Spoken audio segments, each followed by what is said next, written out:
अगर आपके पास two wheeler है, फोर व्हीलर है या दोनों भी है तो हो जाओ अब सावधान, क्योंकि आरटीओ ई चालान अब पड़ सकता है भारी और आरटीओ का ई चालान वाला मैसेज दे सकता है आपको झटका।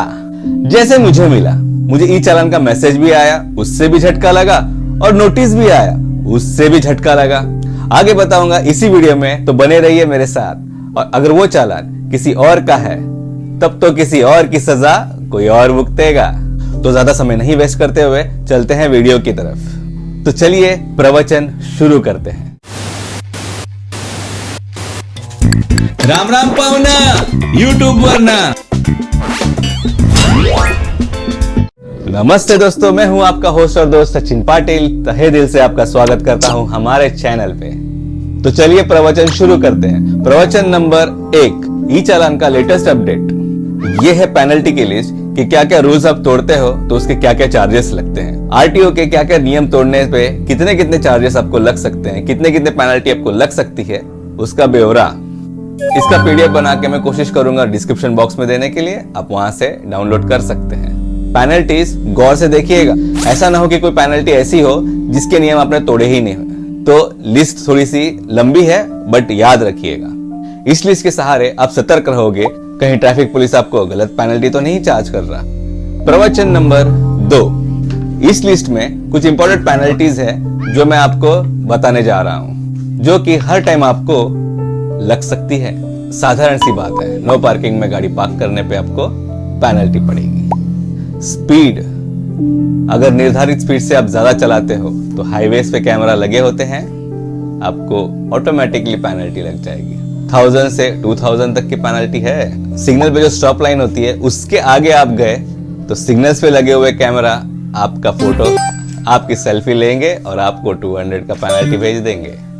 दादा, मामा, भाई, ये सारे जो नंबर प्लेट्स होते हैं ये भी पेनल्टी के कगार में आते हैं। रेसिंग करना, स्पीड टेस्ट करना, 2000 डायरेक्ट। जो कार के विंडोज पे हम ब्लैक कलर की फिल्म्स चढ़ाते हैं वो भी इलीगल है। 50% विजिबिलिटी चाहिए होती है, अगर 50% से ज्यादा चला जाता है तो आप पेनल्टी के हकदार हो जाते हो। टिंटेड ग्लास करना या एकदम डार्क ब्लैक करना ये अलाउड नहीं है। टू व्हीलर है तो पेविलियन साइड पे, बैक साइड पे जो बैठा होता है उसके लिए अगर ग्रैब हैंडल नहीं है तो भी आपको पेनल्टी मिलेगी। फोर व्हीलर है, पीछे बैठने वाले लोग को भी बेल्ट लगाना पड़ेगा। प्रवचन नंबर 3, क्या होगा अगर हम चालान नहीं भरेंगे? कुछ नहीं, 2-3 बार कोर्ट का नोटिस आ जाएगा। अगर उस पर आप ध्यान नहीं दोगे 3 से 6 महीने की सजा या हैवी पेनल्टी, जिससे आप बर्दाश्त भी नहीं कर पाओगे। दूसरा ऑप्शन, इंश्योरेंस पॉलिसी। जब भी आप कार की इंश्योरेंस, बाइक की इंश्योरेंस बनाओगे, जब भी उसका प्रीमियम होगा तो उसमें वो पेनल्टी, जो भी आपकी पेनल्टी थी वो ऐड हो जाएगी। तीसरा, अगर आप टू व्हीलर या फोर व्हीलर सेल कर रहे हो, बेच रहे हो, तो वो जिससे आप बेच रहे हो उसके नाम पर पेपर्स भी ट्रांसफर नहीं होंगे जब तक आप पेनल्टी क्लियर नहीं करते। तो आपके ऊपर है कौन सा ऑप्शन आपको चुनना है। पेनल्टी तो आपको एनी हाउ भरनी ही पड़ेगी। तो चलते हैं अगले प्रवचन पे। प्रवचन नंबर 4, मेरा चालान। अब मैं आपको बताने जा रहा हूं मेरे चालान के बारे में कि मुझे झटके कैसे लगे। सबसे पहले तो मुझे ये एसएमएस आया जो आपको स्क्रीन पे दिख रहा होगा। उसके बाद ये नोटिस आया जो आपको स्क्रीन पे दिख रहा होगा। उसके बाद कुछ दिन के बाद मुझे नोटिस आया ये वाला। सिक्योरिटी पर्पस के लिए मैंने नाम और एड्रेस ये सब छुपा के रखा हुआ है। इसमें आपको चालान की डिटेल्स और कौन से चालान है, कौन से चालान लगे हैं उसकी डिटेल्स। इस नोटिस में कौन से चालान लगे हैं और आपको कब तक पे करना है, वरना आप पे कार्यवाही हो सकती है, ये लिखा है। इंग्लिश में और हिंदी में दोनों लैंग्वेज में ये नोटिस आया है। जो मैसेज था उसमें भी एक लिंक दिया गया था। जैसे मैंने उस लिंक को क्लिक किया तो वो सीधा इस नोटिस पे ओपन हुई। वैसे तो ये हिंदी और इंग्लिश दोनों में है, फिर भी मैं आपको पढ़ के सुना देता हूँ। Joint commissioner of police traffic Mumbai, आपके खिलाफ याचिका दाखिल की गई है कि आपने अपना चालान अभी तक नहीं चुकाया है और ट्रैफिक रूल्स का उल्लंघन किया है। तो उसकी समीक्षाकरण के लिए आपको 11 दिसंबर 2021 को लोक अदालत में हाजिर होना पड़ेगा। अगर आप 11 दिसंबर 2021 के पहले या 11 दिसंबर 2021 को भी अपने चालान का भुगतान नजदीकी ट्रैफिक पुलिस ऑफिस या चौकी पे या ऑनलाइन पोर्टल पे हमारी वेबसाइट पर जाकर भी कर सकते हैं। अगर आप इन माध्यमों से भुगतान पूरा कर देते हैं तो आपको 11 दिसंबर 2021 को कोर्ट में यानी लोक अदालत में आने की कोई आवश्यकता नहीं है। उसके बाद मैंने आगे पेज पलटे तो मैंने देखा मुझे ये पेनल्टी लगी हुई है जो आपको स्क्रीन पे दिख रही होगी। No parking area, parking vehicle in no parking area, parking vehicle in obstruction other vehicle cause inconvenience to any person. आड़ी टेढ़ी गाड़ी लगाओगे तो पेनल्टी पड़ेगी। Parking the vehicle obstructing other vehicle और cause inconvenience to any person. Speed violating का 1000 rupees, साथ में उनके नाम भी दिए गए हैं। Not stopping before stop line 200 रुपए, not stopping before stop line 200 रुपए। ऐसे करके मुझे 2200 का पेनल्टी पड़ा है। जब ये नोटिस आया तो मुझे झटका लगा। 2200 रुपए किस चीज के? जब मैंने उस लिंक को क्लिक किया तो उसमें ये सारे रूल्स, उसकी पेनल्टीज, कौन से नियम उल्लंघन हुए हैं, उसकी पेनल्टीज सारी डिटेल में फोटो के साथ थे। लेकिन प्रॉब्लम ये है कि अगर मैंने कार सेल कर दी होती तो आपको ये चीज का ध्यान जरूर रखना चाहिए। अगर आपने कार बेच दी है तो सामने वाला जल्द से जल्द अपने नाम पे वो पेपर्स करवा ले। आपके पेपर्स, आपकी कार जल्दी से जल्दी जिसको आप बेच रहे हैं उन्हें ट्रांसफर हो जाने चाहिए, वरना आरटीओ के पास आपकी डिटेल ही कंटिन्यू रहते हैं, आपको ही मैसेजेस आएंगे। हो सकता है वो आपका ही लाइसेंस टर्मिनेट कर दे क्योंकि जानकारी डिटेल्स आपकी हैं। तो जब भी वो सेल्फीज लेंगे, जब भी वो पेनल्टीज क्लिक करेंगे, वो आपके नाम पे, आपके नंबर पे ही रजिस्टर होके आपके मोबाइल पे मैसेज आते रहेंगे। तो उसमें थोड़ा प्रॉब्लम हो सकता है कि आप फिर से उस नंबर को ढूंढे जिसको आपने वो गाड़ी बेच दी है, न जाने कब बेची है, बगैर ट्रांसफर किए ही वो चलाते जा रहा है कि पेनल्टीज इतनी हो चुकी है कि अभी आपको पूरा भरना पड़ेगा, वरना आप गाड़ी खरीद के आप चला नहीं सकते, आपकी लाइसेंस टर्मिनेट हो जाएगी। तो ये सारी चीजें हो सकती है। तो इस चीज के लिए आप सावधान रहिएगा कि जैसे आप गाड़ी सेल कर देते हो तो सामने वाले के नाम पे तुरंत ट्रांसफर हो जाने चाहिए सारे पेपर्स। इवन कि वहां के नंबर्स, आरटीओ में नंबर्स भी रजिस्टर होते हैं तो वो भी चेंज हो जाने चाहिए। वो आप आरटीओ के पोर्टल पे आप चेक कर सकते हो। ऑनलाइन ई चालान कैसे पे करना है हम इसी वीडियो में सीखने वाले हैं। आगे प्रवचन नंबर 5, ऑनलाइन ई चालान कैसे पे करें। इस वीडियो में मैं आपको डेस्कटॉप के थ्रू और मोबाइल के थ्रू, खास करके मैं मोबाइल के थ्रू कैसे ऑनलाइन पे करते हैं उसकी जानकारी देने वाला हूं। तो चलते हैं मोबाइल स्क्रीन पे अभी। दोस्तों, सबसे पहले आपको Mumbai traffic police app download करना है। उसके बाद अपना रजिस्टर मोबाइल नंबर डाल के ओटीपी के लिए वेट करना है। जैसे ही ओटीपी आ जाएगा उसे इस बॉक्स में टाइप कर देना है। ओटीपी डालने के बाद आपको कंटिन्यू पे क्लिक करना है। फिर आप रिडायरेक्ट हो जाएंगे इस पेज पे। इस पेज पे आने के बाद आपको ई चालान पे क्लिक करना है। जैसे ही आप ई चालान पे क्लिक करेंगे तो आप इस पेज पे आ जाएंगे। यहाँ पे टॉप पे आपकी गाड़ी का नंबर होगा और पूरी लिस्ट होगी कि कौन सी पेनल्टी लगी है। उसमें से एक ओपन करने के बाद आप चेक कर सकते हैं किस रीजन से आपको पेनल्टी लगी हुई है, उसका डिस्क्रिप्शन यहाँ पे दिया होगा। आप जैसे ही क्लिक करेंगे, साथ ही में आप फोटोज पे जाके देखेंगे तो यहाँ पे फोटोज भी क्लिक की होती है उन्होंने, जो ट्रैफिक हवलदार, ट्रैफिक पुलिस होते हैं, गाड़ी के आगे की फोटोज, पीछे की फोटोज, ताकि उनके पास प्रूफ रहे कि आप गलत जगह पे आपने पार्किंग की थी। तो वो डिवाइस के थ्रू वहाँ से फोटोज क्लिक करते हैं और यहाँ पे अपलोड हो जाती है वो फोटोज। तो उसमें आप चार्जेस देख सकते हैं कि कौन से समय पे आपकी गाड़ी कहाँ खड़ी थी, टाइम और डेट के साथ रहेगी। तो उनके पास भी एक प्रूफ हो जाता है और आपको भी पता चलता है हाँ आपने वो गलती की है।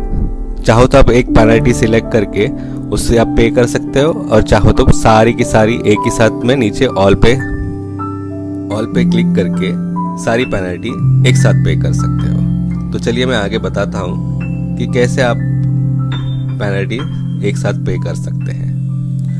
अभी की जो पेनल्टी मैं पे कर रहा हूँ वो मैं यूपीआई के थ्रू पे करूँगा। आप नेट बैंकिंग वगैरह से भी कर सकते हैं, बट मैं यूपीआई से बताता हूँ कैसे पे कर सकते हैं।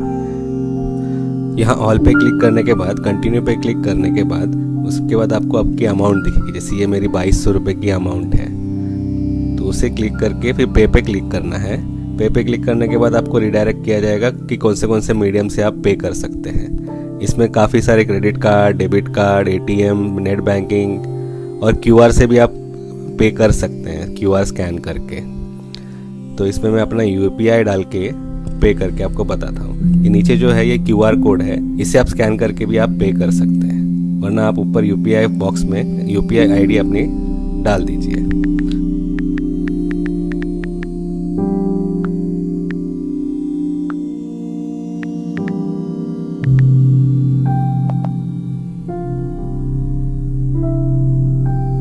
और फिर उसके बाद मेक पेमेंट पे क्लिक कीजिए। उसके बाद आप प्रोसीड पे जैसे ही क्लिक करेंगे आपको एक लिंक आएगा, वो लिंक पे आप क्लिक करेंगे तो आपका रिडायरेक्ट हो जाएगा आपकी मोबाइल बैंकिंग ऐप पे। वहाँ पे आप पेंडिंग जो भी आपकी यूपीआई है उस पर वो शो करेगी। फिर वहाँ पे जाके आप अप्रूवल देंगे, उसके बाद कंफर्म पेमेंट कर देंगे। कंफर्म पेमेंट करने के बाद आपका पेमेंट सक्सेसफुल हो जाएगा।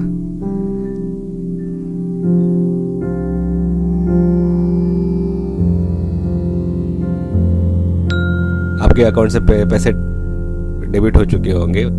उसके बाद आप वापस से मुंबई ट्रैफिक पुलिस ऐप पे जाएंगे तो आपको यहाँ पे सक्सेसफुल ट्रांजैक्शन दिखाएगा। उसके बाद जब लॉगिन करोगे, उसके बाद वापस से जब लॉगिन करोगे तब देख सकते हैं सारे चालान पेड हो चुके हैं। तो इस तरह से आप घर बैठे मोबाइल से ही अपना ई चालान पे कर सकते हैं यूपीआई के द्वारा,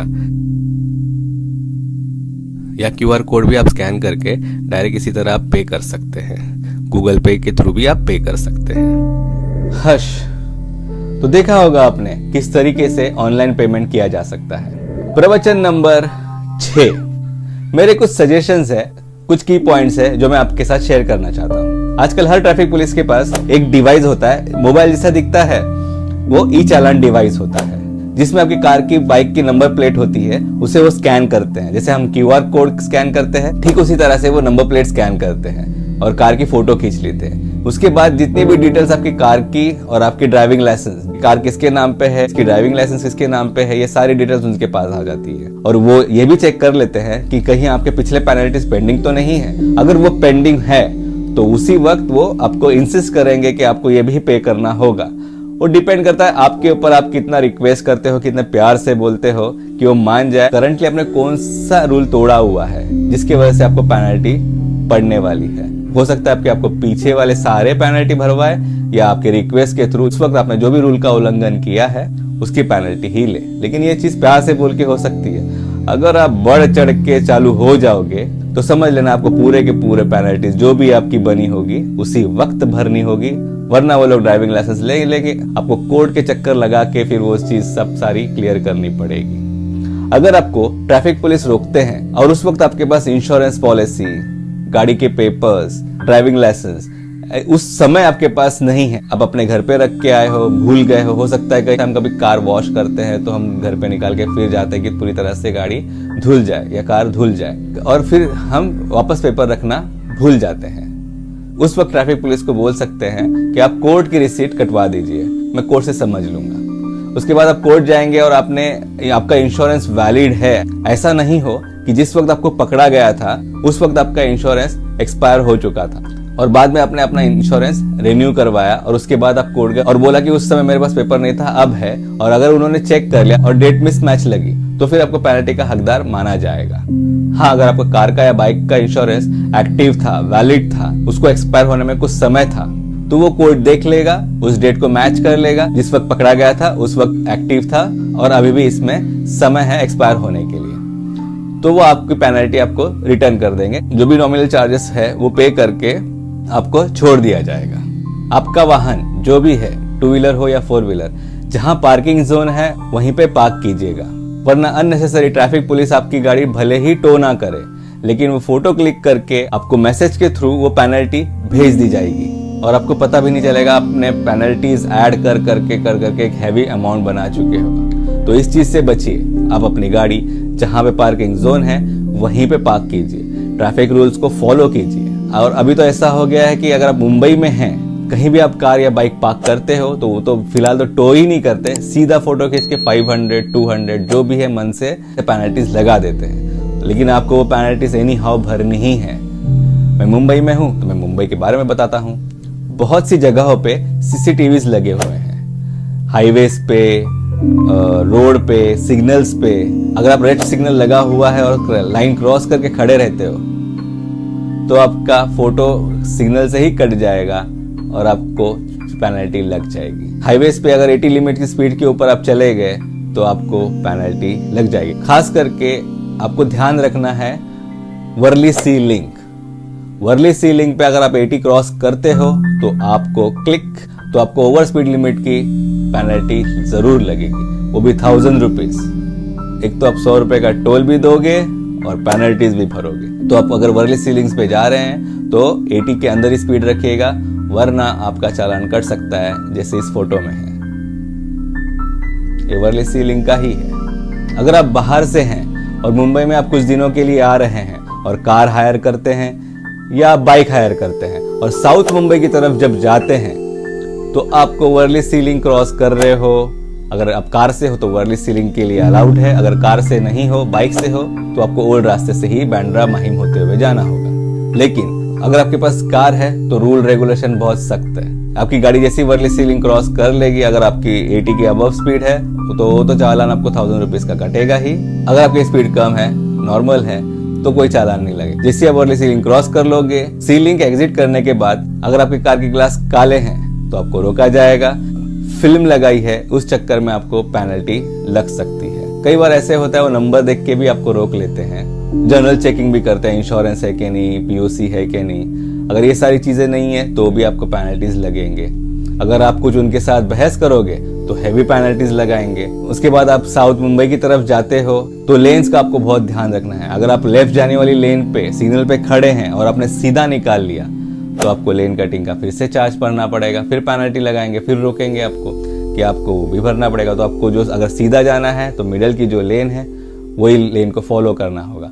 आप लेफ्ट जाने वाली लेन पे सीधा नहीं जा सकते, आप राइट जाने वाली लेन पे भी सीधा नहीं जा सकते, तो आपको मिडल वाली लेन में ही रहना होगा। तो उस तरीके से साउथ मुंबई काफी स्ट्रिक्ट है, तो काफी रूल फॉलो करते हैं। नंबर प्लेट के लिए अगर आपकी कोई फैंसी नंबर प्लेट है तो नहीं चलने वाली, वहां पे आपको पेनल्टी भरनी पड़ेगी। अगर टिंटेड ग्लास है तो 100% आपको पकड़ना ही है, रोकेंगे ही रोकेंगे। तो आप अगर महाराष्ट्र के बाहर से आ रहे हैं या मुंबई के बाहर से आ रहे हैं तो साउथ मुंबई जाने से पहले इन पॉइंट्स को जरूर ध्यान रखें। और अगर आप ऑटो से जा रहे हैं, ओला उबेर से जा रहे हैं और आपने मास्क नहीं पहना है तो आपको पेनल्टी लगनी ही है। बीएमसी वाले आपको पकड़ लेंगे। और आपके पास न मास्क है लेकिन आपने नीचे करके रखा हुआ है तो भी आपको बीएमसी वाले पकड़ के आपको चार्ज करेंगे। अगर आप कोई नई कार या बाइक ले रहे हैं तो जिस स्टेट के आप हैं उस स्टेट के रूल रेगुलेशन जरूर आप पढ़ें। उनके ऑनलाइन पोर्टल्स पे, वेबसाइट्स पे उनकी सारी जानकारी रूल्स की होती है। उसकी आप कॉपी बना के उसको डाउनलोड करके आप अपने गाड़ी में या बाइक में रख सकते हैं, ताकि ऐसा ना हो कि आपको बताया कुछ और जा रहा है, पेनल्टी आपकी कुछ और है, आपको पेनल्टी कुछ और भरवा रहे हैं। रूल रेगुलेशन पता होने चाहिए। मुंबई महाराष्ट्र में तो काफी स्ट्रिक्ट है ये सारी चीजें। प्रवचन नंबर 7, अगर आप YouTube पे नए हो और अपना नया चैनल बनाने वाले हो या बनाने की सोच रहे हो या बना चुके हो तो आई कार्ड पे और डिस्क्रिप्शन बॉक्स में मैंने लिंक दे रखी है, जिससे आपको आपकी वीडियोस बनाने में, आपको चैनल ग्रो करने में थोड़ी सी हेल्प मिल सकती है। अगर आप नए हैं तो बिगिनर्स के लिए मैंने वीडियोस बनाए हैं, कैसे वीडियो शूट करना है वो भी बनाया है। सारी की सारी हेल्पफुल वीडियो मैंने डिस्क्रिप्शन बॉक्स में दे रखी है, अब जाके जरूर चेक कीजिएगा। अगर आपको ई चालान के बारे में कोई और इन्फॉर्मेशन चाहिए तो मुझे आप कमेंट बॉक्स में कमेंट करके बता सकते हैं आपको किस चीज की जानकारी चाहिए, तो मैं कोशिश करूंगा उस पर एक वीडियो बनाने की और आपके सवालों का निवारण करने की। तब तक के लिए मैं सचिन पाटिल आपसे विदा लेता हूं। मिलते हैं हम हमारी अगली वीडियो में। राम राम पाहुन यूट्यूब पर।